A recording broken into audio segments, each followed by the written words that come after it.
हाँ भाई, क्या हाल है आप सभी के। चलिए अच्छे। चलो, तो जैसा कि आपको पता है, कल हमने अपने चैप्टर नंबर 11 को कंप्लीट कर लिया था। ठीक है, और आज जो हम पढ़ेंगे वो है चैप्टर 12, जिसको बोला जाता है नाइट्रोजन चक्र। क्या बोला जाता है भाई? नाइट्रोजन चक्र। ठीक है, अब ये जो चैप्टर है 12 नाइट्रोजन चक्र, ठीक है, तो इस चैप्टर में हम ये पढ़ने वाले हैं कि भाई आखिर किस प्रकार वायुमंडल की जो नाइट्रोजन होती है उसे जमीन पर फिक्स किया जाता है, और उसे फिक्स करने के बाद किस प्रकार वापस वायुमंडल में भेजा जाता है। यही हमारा नाइट्रोजन चक्र होता है। ठीक है, तो पहले हम इसकी कुछ डेफिनेशन एक लिखते हैं। जनरली वैसे कोई डेफिनेशन नहीं होती, तो यहाँ देखिए, कुछ सूक्ष्म जीवों द्वारा वायुमंडल की N2 को स्थिरीकृत किया जाता है। ठीक है, इस स्थिरीकृत N2 को विभिन्न क्रियाओं से सजीवों के लिए मुक्त किया जाता है। इसे नाइट्रोजन चक्र कहते हैं। ठीक है, तो बात को जरा आप ध्यान से समझने की कोशिश कीजिए कि आखिर नाइट्रोजन चक्र क्या होता है। तो नाइट्रोजन चक्र क्या होता है भाई, कि कुछ सूक्ष्म जीवों के द्वारा यदि हम वायुमंडल की नाइट्रोजन को स्थिरीकृत कर दें, क्या कर दें? स्थिरीकृत। तो अच्छा देखो, कुछ सूक्ष्म जीव हैं, वो सूक्ष्म माइक्रो ऑर्गेनिज्म क्या करते हैं, वायुमंडल की N2 जो कि 78% होती है। ठीक है, वायुमंडल में सर्वाधिक मात्रा में जो गैस होती है वो कौन सी होती है? नाइट्रोजन। कितनी होती है? 78% होती है। ठीक है, तो उस वायुमंडल की N2 को कुछ सूक्ष्म जीव जमीन पर लेकर आते हैं, स्थिरीकृत उसको करते हैं।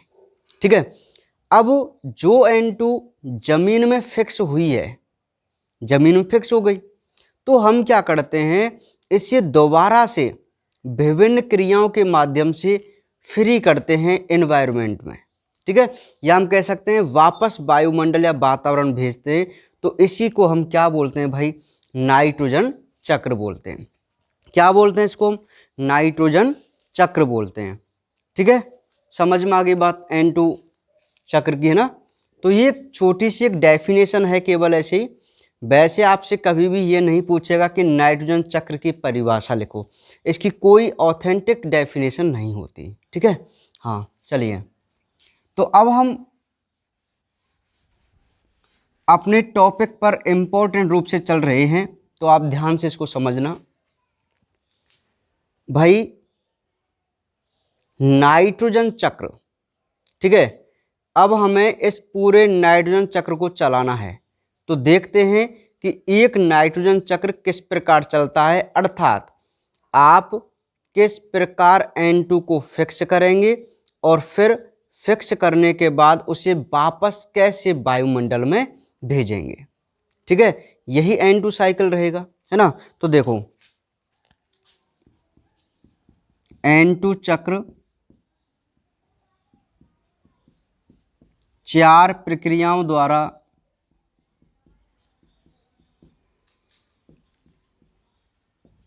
संपन्न होता है। पहली है N2 स्थिरीकरण, दूसरा है अमोनीकरण,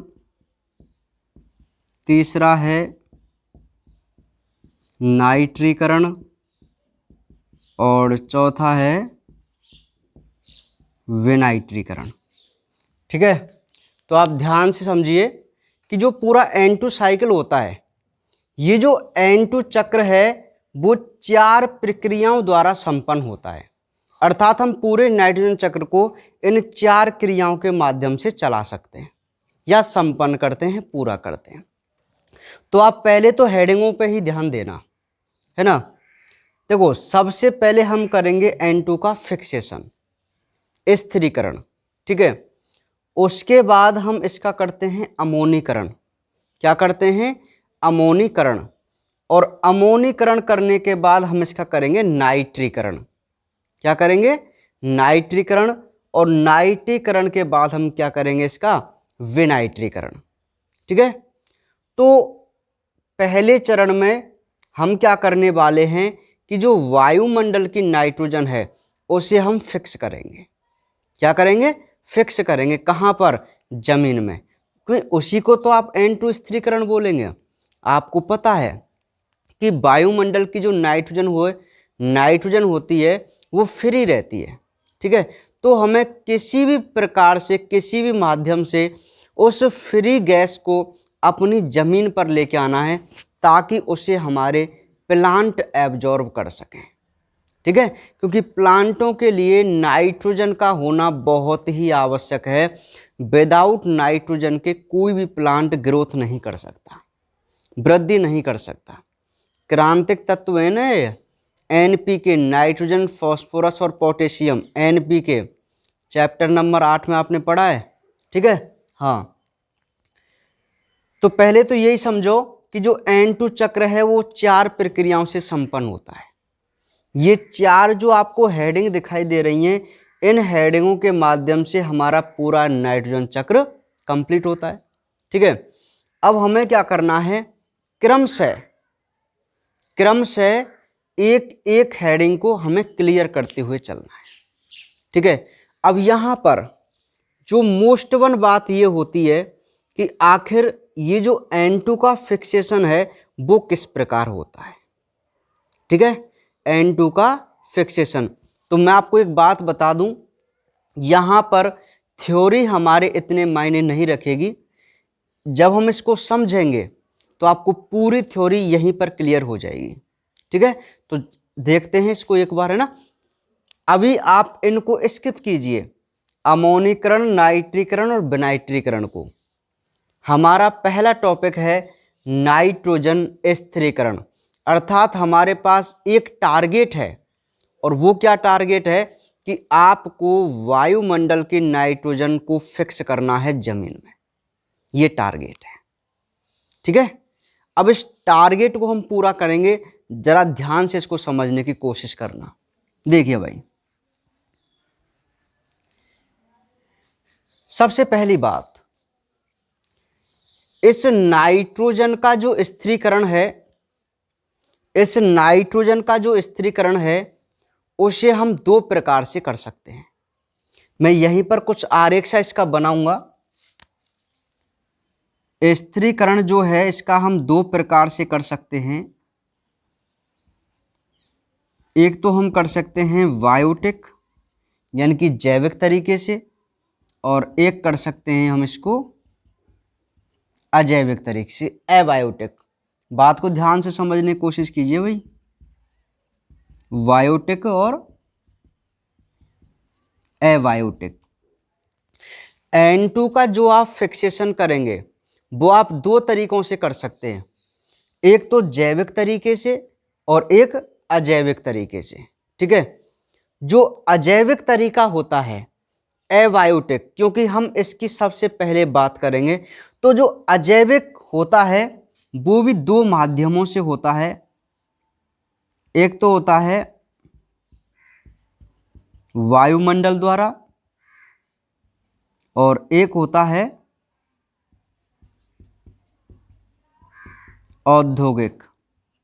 ठीक है, अर्थात आप जो अजैविक तरीके से N2 को फिक्स करेंगे वो भी 2 माध्यम से कर सकते हैं। एक तो वायुमंडल के माध्यम से और एक औद्योगिक कंपनियों के माध्यम से, ठीक है। लेकिन जो जैविक है इसको भी हम दो माध्यम से कर सकते हैं। एक तो होता है सहजीवी और एक होता है असहजीवी, ठीक है। सहजीवी और असहजीवी।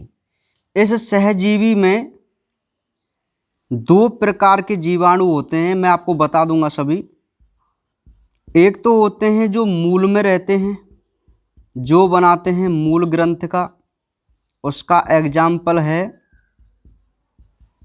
राइजोबियम। एक होते हैं स्तंभ ग्रंथिका वाले और उसका एग्जाम्पल होता है एजो राइजोबियम, ठीक है। जबकि असहजीवी जो होते हैं वो होते हैं भैया वायवीय,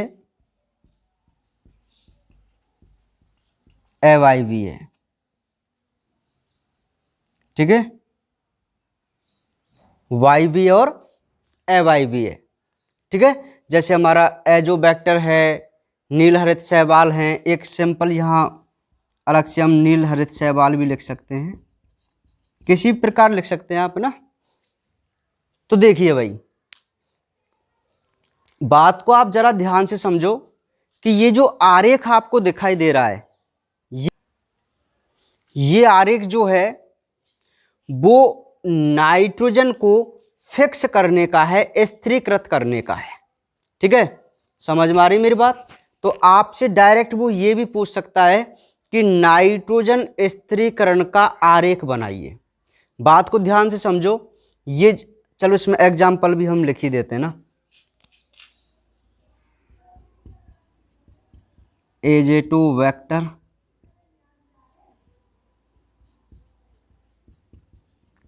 क्लोस्ट्रीडियम, ठीक है।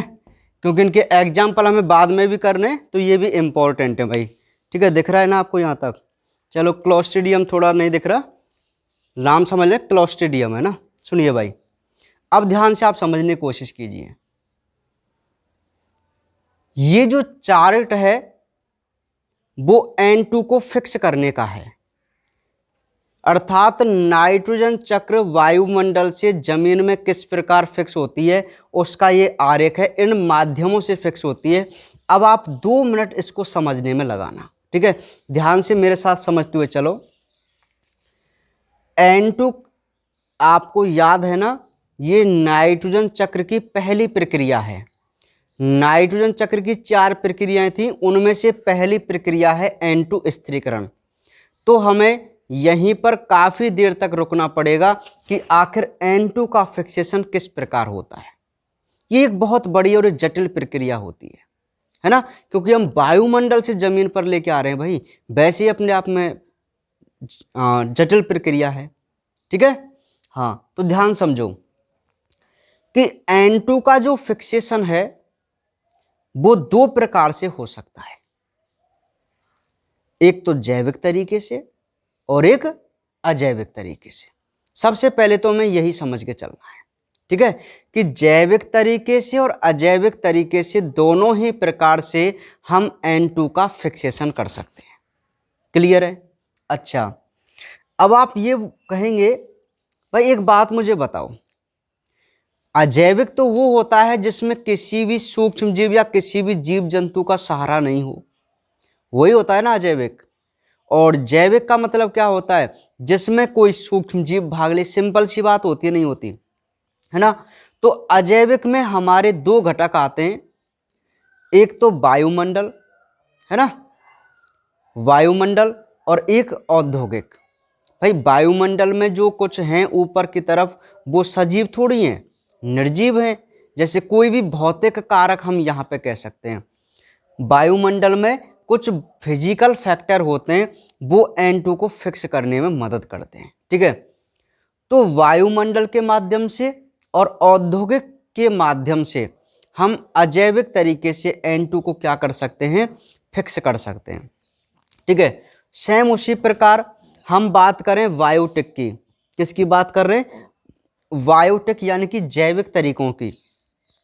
तो जैविक तरीके का सीधा सा मतलब ये हो गया कि इसमें कोई सूक्ष्म जीव भाग ले रहा होगा। कौन भाग ले रहा होगा? कोई सूक्ष्म जीव। ठीक है, तो देखो अब ये सूक्ष्म जीव है ना, वो भी दो प्रकार के होते हैं। कैसे भाई? कुछ ऐसे सूक्ष्म जीव होते हैं जो किन्हीं प्लांटों के साथ संबंध बनाकर रहते हैं या उनके साथ रहते हैं हमेशा, तो उनको आप सहजीवी नहीं बोल सकते क्या? बोलेंगे ना सहजीवी। ठीक है, बात को ध्यान समझो। जैविक कारक की बात चल रही है, तो जैविक में सूक्ष्म जीव भाग लेते हैं। अब ये सूक्ष्म जीव भी दो प्रकार के होते हैं। एक तो होते हैं सहजीवी।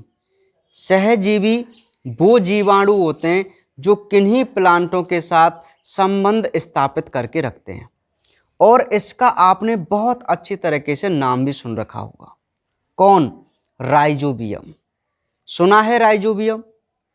याद होना चाहिए आपको। लेग्यूमिनेसी कुल के जो प्लांट होते हैं, लेग्यूमिनेसी कुल का मतलब दलहन पादप, ऐसे प्लांट जिनसे हमें दालें प्राप्त होती हैं वो लेग्यूमिनेसी कुल में आते हैं। ठीक है, अपने मूंगफली वगैरह भी है, नहीं मूंगफली नहीं आती शायद, अपने चना वगैरह तो आएंगे ही आएंगे ना, वो सभी दालें प्राप्त होती हैं, चना, अरहर, मूंग, मसूर और जो भी हैं, है ना। एक ढैंचा होता है, शायद आप नहीं जानते।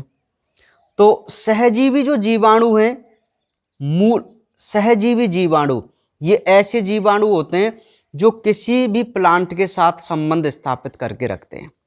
और एक होते हैं असहजीवी, मतलब कुछ ऐसे जीवाणु जो किसी प्लांट के साथ नहीं रहते, जमीन में स्वतंत्र रूप में रहते हैं।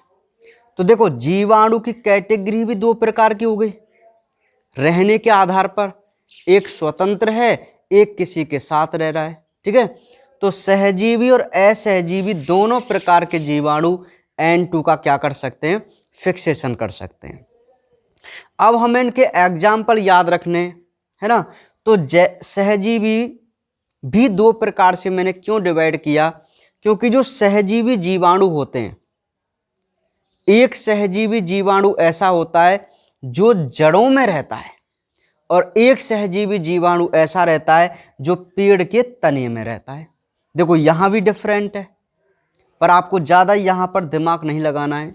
ठीक है, मोस्टली अपने को यही पढ़ना है राइजोबियम, केवल इसका तो नाम याद रखना है कि स्तंभ में एक एजो राइजोबियम नाम का जीवाणु रहता है जो N2 को फिक्स करता है। बाकी हमारे लिए जो मोस्ट है वो राइजोबियम जीवाणु है, मूल ग्रंथ का वाला। क्लियर है? हाँ। असहजीवी, असहजीवी का सीधा सा मतलब ये हुआ कि ये वायुमंडल में फ्री रहते हैं। अब फ्री रहते हैं तो देखियो कुछ ऐसे भी जीवाणु हैं जो वायवीय रेस्पिरेशन करते हैं। वायवीय तो वो होता है एजेटो वेक्टर, एक होता है अवायवीय, वो होता है क्लोस्ट्रीडियम, और एक होते हैं साइनोबैक्टीरिया यानी कि नीलहरित शैवाल। तो ये जो तीन हैं वो असहजीवी जीवाणु हैं जो N2 का फिक्सेशन करेंगे। ये दो हैं जो सहजीवी जीवाणु हैं जो N2 का फिक्सेशन करेंगे। ठीक है, तो ये सभी आएंगे बायोटिक में, और वायुमंडल और औद्योगिक ये सभी आएंगे अबायोटिक में। क्लियर है? तो आपको पहले आरेख समझ में आया N2 फिक्सेशन का। देखो अभी आप नाइट्रोजन चक्र के किसी भी पार्ट के बारे में मत सोचो, केवल इतना समझो कि यार हमें नाइट्रोजन चक्र चलाना है तो पहले वायुमंडल में से लेके आओ ना नाइट्रोजन को। ठीक है, समझ रहे हैं? तो आज हम यही समझेंगे कि आखिर किस प्रकार वायुमंडल से हम नाइट्रोजन को लेकर आते हैं, और आप उस घटना को क्या बोलेंगे? N2 स्थिरीकरण। ठीक है, तो वही तरीके हम समझ रहे थे। अभी हम ये जानने की कोशिश कर रहे थे कि किन किन तरीकों से वायुमंडल से N2 हमारी जमीन पर आ सकती है। तो हमारे दिमाग में एक बात होती है, क्या यार देखो एक तो जैविक तरीका भी होगा कोई, एक अजैविक भी होगा, तो दोनों तरीकों से ही N2 आ सकती है। फिर हम पूछे चले ठीक है इनको और एक्सप्लेन कीजिए आप बोलेंगे सर जो जैविक होता है ना उसमें सूक्ष्म जीव आते हैं, मतलब सूक्ष्म जीव भाग लेते हैं, और जो अजैविक होता है उसमें कोई सूक्ष्म जीव भाग नहीं लेगा, वो कुछ फिजिकल फैक्टर से जैसे वायुमंडल के द्वारा और औद्योगिक कंपनी के द्वारा।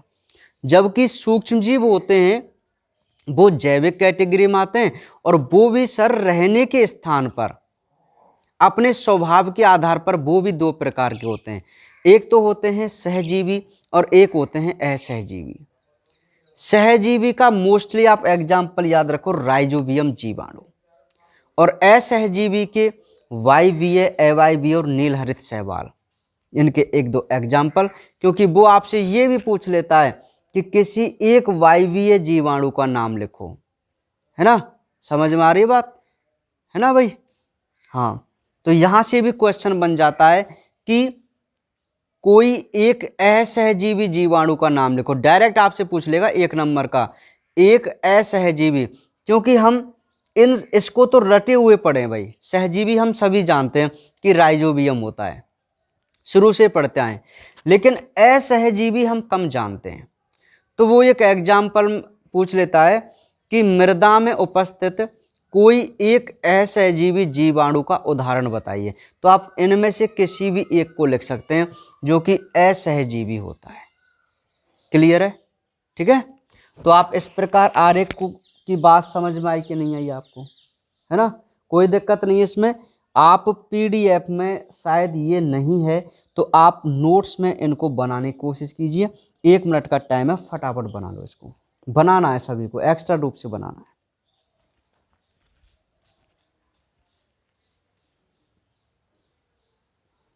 बना लो आराम से ना,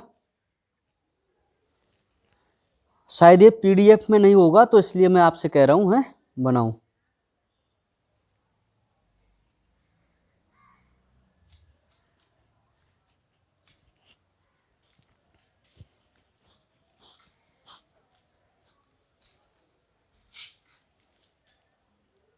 ठीक है भाई, चलो, तो ये नोट कर लिया, समझ में आ गई आपको कि आखिर किस प्रकार N2 का फिक्सेशन होगा, है ना।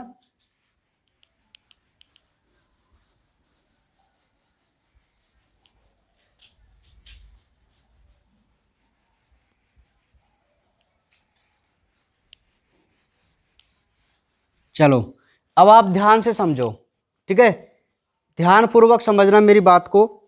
हमारा जो पहला टॉपिक है वो है N2 स्थिरीकरण। अब हम इसको डिटेल में समझते हुए चलेंगे, विद थ्योरी, है ना। देखिए N2 का जो स्थिरीकरण है उसमें हम सबसे पहले जो पढ़ रहे हैं वो पढ़ रहे हैं मतलब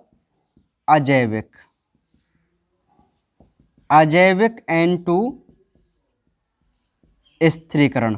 अच्छा, मैं यहाँ एक बात आपको बता दूं, इसका इंग्लिश नाम हमें जरूर पता होना चाहिए, फिक्सेशन। N2 फिक्सेशन इसको कहा जाता है, ठीक है। तो सर्वप्रथम जो हम पढ़ के चल रहे हैं वो अजैविक N2 फिक्सेशन पढ़ के चल रहे हैं, ठीक है। अजैविक तो देखो क्या है इसमें निर्जीव पदार्थ भाग लेते हैं, ठीक है। अब ये जैसा कि हम जान चुके हैं फ्लो चार्ट से कि ये दो प्रकार से होता है ना, तो इसमें भी हम सबसे पहले अब पढ़ेंगे भैया क्या,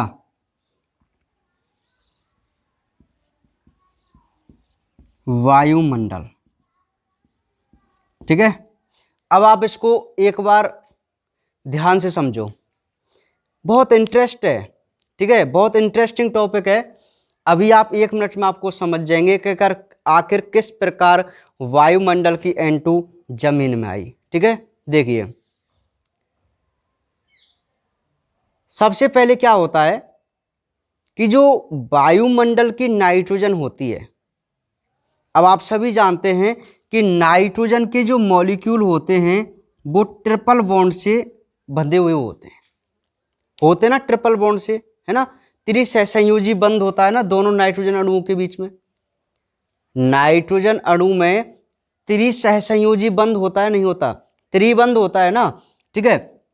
तो ये जो त्रिबंध होता है ये अच्छा वायुमंडल में नाइट्रोजन N2 के रूप में है कि नहीं, ठीक है।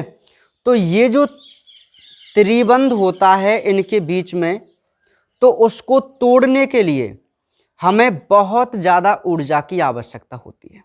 बात को ध्यान समझो, नाइट्रोजन अणु में जो त्रिबंध की शक्ति होती है, पावर होती है, उसे ब्रेक डाउन करना आसान नहीं होता, ठीक है।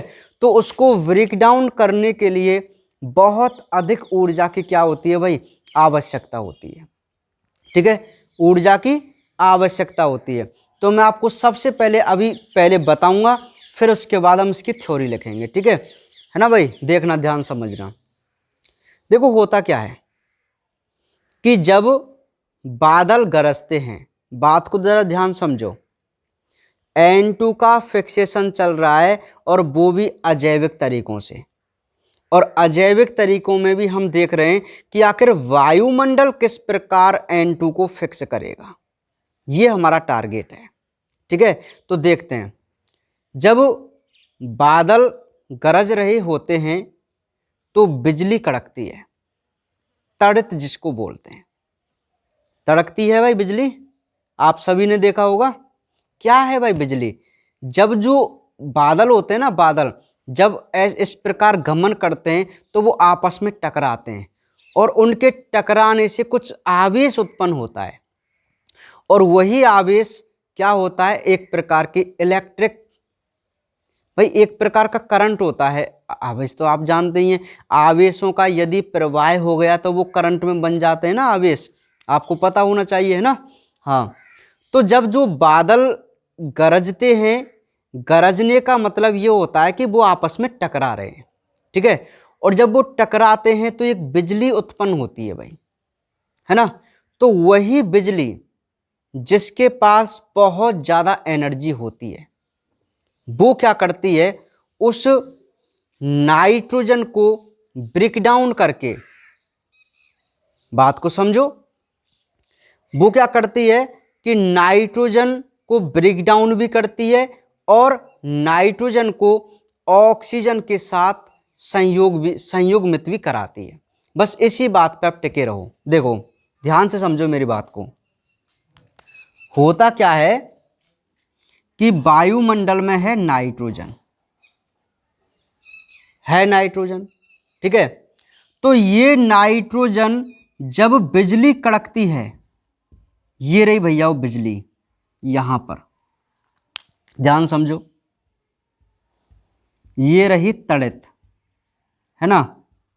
तो जब बिजली कड़कती है तो जो वायुमंडल की नाइट्रोजन होती है उसका संयोग ऑक्सीजन से हो जाता है ना। और जब इसका संयोग ऑक्सीजन से हो जाता है ना, तो एक प्रोडक्ट बनता है जिसको हम बोलते हैं नाइट्रिक ऑक्साइड। क्या बोलते हैं भाई, नाइट्रिक ऑक्साइड।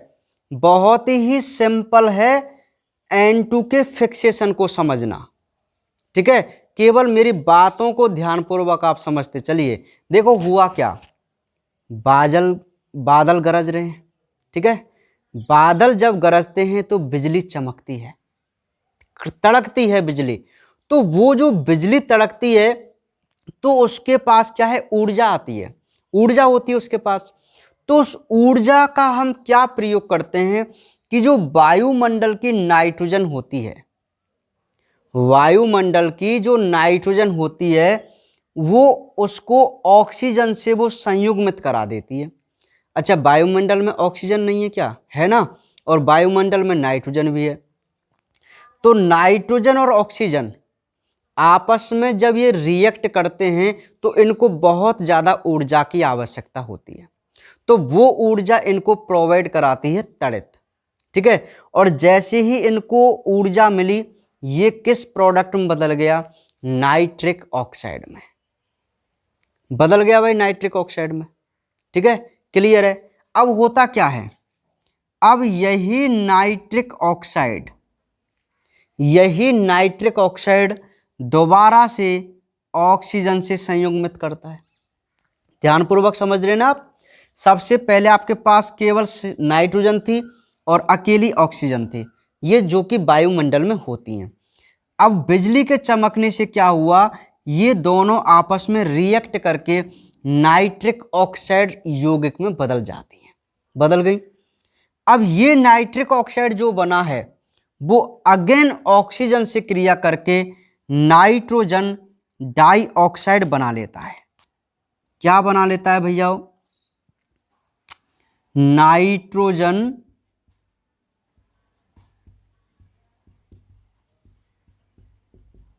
डाइऑक्साइड बन गया 2NO2, नाइट्रोजन डाइऑक्साइड। अब ध्यान से आप मेरी बात को समझो।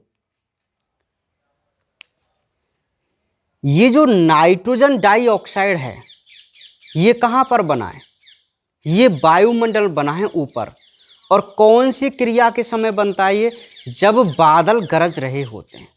यही बात है ना, समझ में आ रही मेरी बात है ना। तो जब बादल गरज रहे होते हैं तभी तो ये नाइट्रोजन डाइऑक्साइड बनेगी, है ना। तो जब ये नाइट्रोजन डाइऑक्साइड बन जाती है तो यही नाइट्रोजन डाइऑक्साइड जल से क्रिया कर, वेरी वेरी इंपॉर्टेंट, ये जो नाइट्रोजन डाइऑक्साइड है ये जब बारिश होती है ना तो उस बारिश के जल के साथ मिल जाती है H2O। तब ये क्या बनाती है भैया? तब ये दो यौगिक बनाती है, नाइट्रस अम्ल और इंपॉर्टेंट नाइट्रिक अम्ल। कौन सा अम्ल? नाइट्रिक अम्ल। ठीक है, समझ में आ रही बात? ध्यान नहीं समझे यार, है ना। चलो कोई बात नहीं, दोबारा समझो। वायुमंडल में नाइट्रोजन है, ऑक्सीजन भी है, ठीक है। बादल गरज रहे हैं, बिजली चमक रही है, ठीक है। तो जब बिजली चमकती है ना, तड़कती है बिजली, तो उसी समय क्या होता है, वायुमंडल की नाइट्रोजन और ऑक्सीजन आपस में मिलकर नाइट्रिक ऑक्साइड बना लेती हैं, ठीक है। ये नाइट्रिक ऑक्साइड अगेन ऑक्सीजन से क्रिया कर नाइट्रोजन डाइऑक्साइड में बदल जाती है, ठीक है। अब वायुमंडल में क्या बन गया? Nitrogen dioxide. यहां तक क्लियर है। अब जब बारिश होती है तो बारिश में क्या होता है? जल होता है, H2O होता है। तो वो H2O, वो जो जल होता है वो इस नाइट्रोजन डाइऑक्साइड से क्रिया कर मोस्टली बनाता है नाइट्रिक अम्ल। क्या बनाता है? नाइट्रिक अम्ल, ठीक है। तो जब बारिश होती है तो उस बारिश के जल के साथ ये नाइट्रिक अम्ल, ये जो नाइट्रिक अम्ल होता है वो बारिश के जल के साथ आ जाता है कहां पर? जमीन में। कहां पर आ गया भाई? जमीन में आ गया, ठीक है। कहां पर आ गया? जमीन में। नहीं आई बात समझ में? अभी भी बहुत सिंपल है। तो बताइए, ये जो नाइट्रिक अम्ल है क्या इसमें नाइट्रोजन ऐड है? है तो सही नाइट्रोजन। कहां की नाइट्रोजन? वायुमंडल की, ठीक है। इस यौगिक में आ गई ना नाइट्रिक अम्ल में। तो ये जब बारिश होगी तो उस बारिश के जल के साथ ये नाइट्रिक अम्ल जो है वो आ जाता है और कहाँ आएगा? जमीन में, ठीक है। अभी ध्यान समझो। अब जब ये नाइट्रिक अम्ल, ये जो नाइट्रिक अम्ल होता है जब ये जमीन में आता है बारिश के साथ, ठीक है, जमीन में, तो जमीन में कुछ क्षारीय पदार्थ होते हैं, ठीक है, क्षारीय पदार्थ। तो वो क्षारीय पदार्थ क्या करते हैं? इसको ब्रेक डाउन कर देते हैं H आयन में और नाइट्रेट में। किसमें? नाइट्रेट, NO3 नेगेटिव इसको बोला जाता है इंपॉर्टेंट नाइट्रेट। क्या बोला जाता है? नाइट्रेट। और ये H+। देखो नहीं आई बात समझ में? ये नाइट्रिक अम्ल है और ये नाइट्रिक अम्ल बारिश के साथ कहाँ पे आ गया? जमीन में, ठीक है। और जमीन में क्या होता है? कुछ क्षारीय पदार्थ होते हैं और वो क्षारीय पदार्थ क्या करेंगे?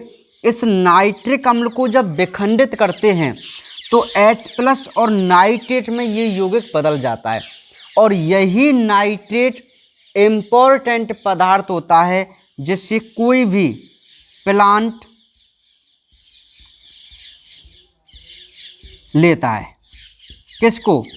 इस नाइट्रेट को। समझ में आ गई बात? प्लांट जो होते हैं ना, वो नाइट्रोजन को नाइट्रेट के रूप में ही लेते हैं, ये भी आपको बात याद रखनी होगी। ठीक है, तो आप मुझे अब एक बात बताओ, क्या वायुमंडल की सहायता से N2 का फिक्सेशन हुआ कि नहीं हुआ? हो गया ना N2 का फिक्सेशन? समझ में आ गई बात? ठीक है, क्लियर समझ में आ गई है ना, कि आखिर किस प्रकार वायुमंडल की सहायता से N2 का फिक्सेशन होता है। तो देखो बहुत ही इंटरेस्टिंग है, एक बार इसको फिर समझ लें। हैं, देखो हमारा जो चैप्टर है वो N2 फिक्सेशन का है भाई, मतलब नाइट्रोजन चक्र का है। और नाइट्रोजन चक्र का मतलब ये हुआ कि यार नाइट्रोजन जो होती है वो तो वायुमंडल में फ्री रहती है, यार कैसे लेके आए उसको ज़मीन में? हमारे लिए बहुत काम किए, क्योंकि प्लांटों को बहुत ज़्यादा चाहिए होती है ना। विदाउट नाइट्रोजन के प्लांट ग्रोथ नहीं करते, विदाउट प्लांट के हम नहीं रह सकते, बड़ी समस्या। ठीक है, तो आखिर ऐसी क्या युक्तियां होती हैं जिस वजह से वायुमंडल की फ्री नाइट्रोजन हमारी जमीन में आ जाती है ना। तो हम देखते हैं कि यार इसके दो तरीके थे, एक अजैविक और एक जैविक, सिंपली सी यही था। तो सबसे पहले हम ये देख रहे थे कि आखिर किस प्रकार एबायोटिक फैक्टर वायुमंडल की N2 को फिक्स करते हैं। तो हमने वहां पर देखा कि भाई एक तो वायुमंडल इस N2 को फिक्स कर सकता है। अब हमने कहा यार कैसे कर सकता है, तो उन्होंने कहा कि जब बादल गरजते हैं तो बिजली तड़कती है। ठीक है, और बिजली के तड़कने से मोस्ट वन बात यहीं से स्टार्ट होती है, बिजली के तड़कने से। तो जब बिजली तड़कती है तो वायुमंडल की नाइट्रोजन और ऑक्सीजन आपस में संयुग्मित होकर नाइट्रिक ऑक्साइड बनाती है, कि भाई बिल्कुल बन जाएगा। ठीक है, अब ये जो नाइट्रिक ऑक्साइड है वो अगेन ऑक्सीजन से क्रिया कर नाइट्रोजन डाइऑक्साइड बना लेता है। लेकिन ये भी बात सही है, अब ये जो नाइट्रोजन डाइऑक्साइड है ना, जब बारिश होती है तो उस बारिश के जल के साथ क्रिया कर, अब आप इतनी केमिस्ट्री तो जानते ही हैं ऑर्गेनिक, नाइट्रोजन डाइऑक्साइड जब जल से क्रिया करता है। अब मैं आपको एक बात पहले भी शायद बता चुका हूं, ठीक है, ये एक अधात्विक ऑक्साइड है। नाइट्रोजन डाइऑक्साइड जो है वो एक अधात्विक ऑक्साइड है, और अधात्विक ऑक्साइड का जो नेचर होता है वो एसिडिक होता है, अम्लीय प्रवृत्ति को होते हैं अधात्विक ऑक्साइड। रीजन हम ये तो जानते हैं कि अधात्विक ऑक्साइड अम्लीय प्रवृत्ति के और धात्विक ऑक्साइड क्षारीय प्रवृत्ति के, लेकिन हमें उनका रीजन बहुत कम पता होता है।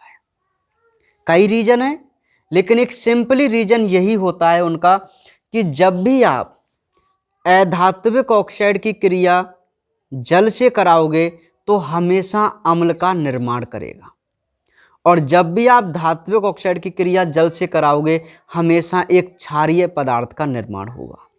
तो ये अधात्विक ऑक्साइड है, जल से क्रिया हुई, तो बताओ नाइट्रिक अम्ल बन रहा है या नहीं बन रहा? ठीक है, तो आपके वायुमंडल में क्या बन चुका है अब? नाइट्रिक अम्ल। और इन सब इस यौगिक में कौन ऐड है? वायुमंडल की नाइट्रोजन। देखो है कि नहीं, इस प्रकार गुजर के यहां से आई थी। जब बारिश होती है तो ये उसी बारिश के साथ ये नाइट्रिक अम्ल जमीन पर आता है।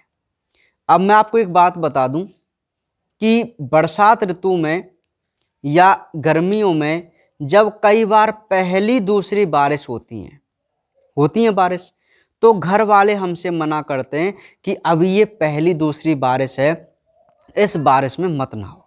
करते हैं ना मना, क्यों करते हैं? क्योंकि स्टार्टिंग की जो बारिश होती है उस बारिश में ये अम्ल आता है। ठीक है, अम्ल। तो वो जो वर्षा होती है वो अम्लीय वर्षा होती है। आप सभी ने पढ़ रखा है अम्लीय वर्षा। यदि बारिश का पीएच मान 5.6 से कम हो जाए तो हम उसे एसिडिक रेन कहते हैं, अम्लीय वर्षा कहते हैं। ठीक है, समझ रहे हैं। तो उस अम्लीय वर्षा वैसे तो हमारे लिए खतरनाक होती है क्योंकि इससे बहुत सारे इफेक्ट पड़ते हैं, क्योंकि इसमें और भी सारे अम्ल होते हैं, मोस्टली सल्फ्यूरिक अम्ल, ठीक है, कार्बोनिक अम्ल, जो कि नुकसान पहुंचाते हैं। लेकिन उसमें थोड़ा बहुत हमारा कौन होता है, नाइट्रिक अम्ल भी होता है। ठीक है, और फिर बाद में जो बारिश होती रहती है उनमें हमारा नाइट्रिक अम्ल ज्यादा रहता है। देखो एक बात बताऊं, गर्मियों के समय क्या होता है, अंधाधुंध प्रदूषण होता है ना। सल्फर डाइऑक्साइड, कार्बन डाइऑक्साइड पूरे वायुमंडल में जमा हो जाती है और वो क्या बना लेती हैं, वहां वायुमंडल की नमी के साथ या जल के साथ कार्बोनिक अम्ल, सल्फ्यूरिक अम्ल। तो जब बारिश होगी तो भैया अम्ल ही बरसेगा, वही तो अम्लीय वर्षा होती है। जैसे ही वो खत्म हो गए अब बचा कौन, नाइट्रिक अम्ल। ठीक है, और इस नाइट्रिक अम्ल में कौन है भैया, नाइट्रेट। कौन है, नाइट्रेट। और नाइट्रेट पौधों के लिए बहुत आवश्यक होता है। तो इसी वजह से बरसात के ऋतु में हर प्लांट जो है अपनी बहुत ज्यादा ग्रोथ करता है। आपने देखा भी होगा सूखे सूखे पौधे भी बारिश के पानी से ऐसे खिल जाते हैं। रीजन, नाइट्रेट, और कुछ रीजन नहीं है, समझ रहे। मीठे पानी से मतलब नहीं होता कि उनका पानी मीठा होता है, अरे भैया उसमें नाइट्रिक अम्ल है, नाइट्रेट है उसमें। ठीक है, इसी वजह से बरसात के ऋतु में जो प्लांट होते हैं वो बहुत ज्यादा ग्रोथ करते हैं। समझ में आ गई मेरी बात। तो ये सारी ऑथेंटिक चीज है, ऐसी बात नहीं है ना भाई। तो ये नाइट्रिक अम्ल के रूप में जमीन पर आ गया, वहां क्या होगा, ये जमीन के कुछ क्षारीय पदार्थों से क्रिया कर उदासीन हो जाएगा, अर्थात विखंडित हो जाएगा। H+ अलग और नाइट्रेट अलग, तो हमें आयन भी मिल गया, मिनरल्स भी मिल गया जमीन में, और ये नाइट्रेट मिल गया। इस नाइट्रेट को सीधे ही पेड़ पौधे क्या कर लेते हैं, ग्रहण कर लेते हैं। ठीक है, तो इस प्रकार वायुमंडल के द्वारा N2 का क्या होता है, फिक्सेशन होता है। ठीक है, समझ में आ गई मेरी बात। अब आप जब PDF में इसकी थ्योरी देखेंगे, ठीक है, तो आपको समझ में आ जाएगी पूरी चीज कि भाई क्या लाइन ये क्या कह रही हैं। बस ये आरेख से ही आपको इसको समझना है। ठीक है, तो आपको यहां पे कोई दिक्कत कि आखिर किस प्रकार एनवायरनमेंट के द्वारा N2 का फिक्सेशन होता है ना भाई, कोई दिक्कत नहीं है इसमें, कर लेंगे आराम से ना। चलो दूसरा है औद्योगिक।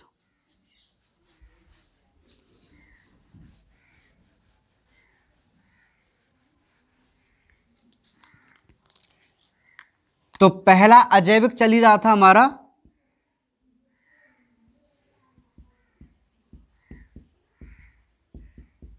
औद्योगिक।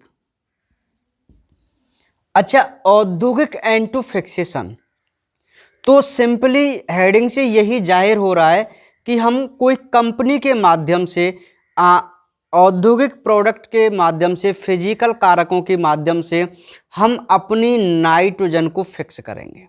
ठीक है, तो एक सिंपली सी बात यहां पर यह है कि यहां हम उचित ताप और उचित ताप, दाब और उत्प्रेरक की उपस्थिति में नाइट्रोजन को हाइड्रोजन के साथ मिलाकर हम बनाते हैं NH3।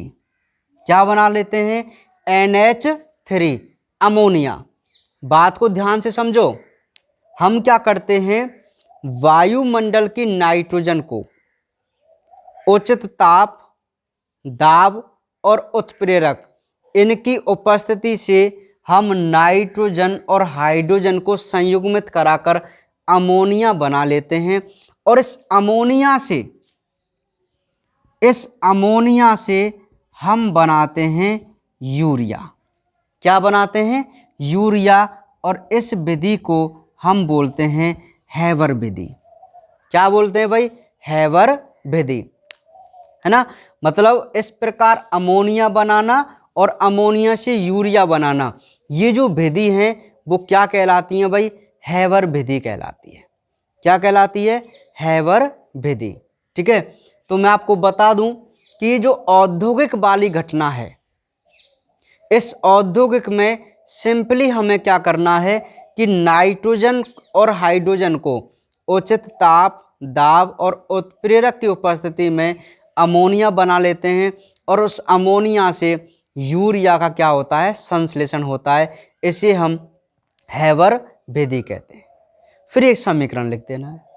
ठीक है, बस इतनी सी बात है औद्योगिक नाइट्रोजन स्थिरीकरण के बारे में, समझ में आ गई। तो ये बात होती है भाई, है ना। बाकी ये समीकरण तो आप कर ही लेंगे इक्वल, चलो मैं कर देता हूं, फिर आप कंफ्यूज और होते हैं ना। अब सही है, हाँ। हैवर विधि है ना, तो अमोनिया निर्माण की जो विधि है वो क्या कहलाती है भाई, हैवर विधि कहलाती है। अमोनिया आप कैसे बना रहे हैं, वायुमंडल की नाइट्रोजन को ताप, दाब और उत्प्रेरक की उपस्थिति से हाइड्रोजन से संयुग्मित कर आप क्या बना रहे हैं, अमोनिया बना रहे हैं। और इस विधि को आप क्या बोलेंगे, हैवर विधि बोलेंगे। और इस अमोनिया से हम आगे क्या बना सकते हैं, यूरिया।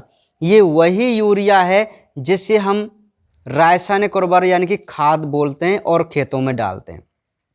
सुना होगा आपने यूरिया कट्टा।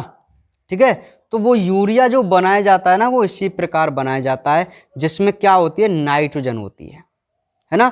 आपने देखा भी होगा, उसको डालते हैं, प्लांट बहुत तेज ग्रोथ करते हैं। क्यों, क्योंकि उसमें नाइट्रोजन है। क्या है, नाइट्रोजन। ठीक है भाई, तो देखिए इस प्रकार हमने अभी N2 का क्या किया, फिक्सेशन किया, कर लिया ना नाइट्रोजन का फिक्सेशन। और ये जो नाइट्रोजन का फिक्सेशन किया है वो हमने दो प्रकार से किया है, मतलब प्रकार दो होते हैं, एक जैविक और अजैविक। तो अजैविक तरीकों से किस प्रकार N2 फिक्स हुआ वो बात अभी हमने यहां पर देखी, है ना। एक तो वायुमंडल के द्वारा और एक औद्योगिक कंपनियों के द्वारा। तो वायुमंडल के द्वारा तो मोस्टली बिजली जो तड़कती है वो सहायता करती है, और औद्योगिक में हम क्या करते हैं, कुछ फिजिकल कारकों की वजह से, वो भी फिजिकल ही है, तड़ित बिजली चमकना, है ना। तो यहाँ हम ताप, दाब और उत्प्रेरक के उपस्थिति से N2 और H2 को मिलाकर अमोनिया बनाते हैं और फिर अमोनिया से हम यूरिया बना देते हैं और उस यूरिया में हमारी क्या होती है, नाइट्रोजन होती है। ठीक है, तो इस प्रकार हम दोनों तरीकों से N2 का क्या कर सकते हैं भाई, फिक्सेशन कर सकते हैं। क्लियर है। ठीक है, तो ये हमारी बात थी N2 के फिक्सेशन की, है ना। अब कल हम बात करेंगे अपने मोस्ट वन कि आखिर किस प्रकार सहजीवी जीवाणु N2 का फिक्सेशन करते हैं, अर्थात जैविक स्थिरीकरण किस प्रकार होता है, वो हमारे लिए बहुत ज़्यादा मोस्ट होता है। ठीक है, तो आज आप केवल इतना ही पढ़ना N2 का फिक्सेशन वाला, और शायद आज PDF में थोड़ी देर हो जाएगी, वैसे इवनिंग तक मैं उसको डाल दूंगा। ठीक है, और यदि PDF भी नहीं पहुंचे आपके पास, वैसे आज इवनिंग तक पहुंच जाएंगे, मैं पूरी कोशिश करूंगा, है ना। तो आपको क्या करना है, बुक से ही आप इसकी थ्योरी देखना और उसको समझने की कोशिश करना, पूरी चीज आपको क्लियर समझ में आ जाएगी। ठीक है, बिल्कुल। और बाकी अब बातें करेंगे कल।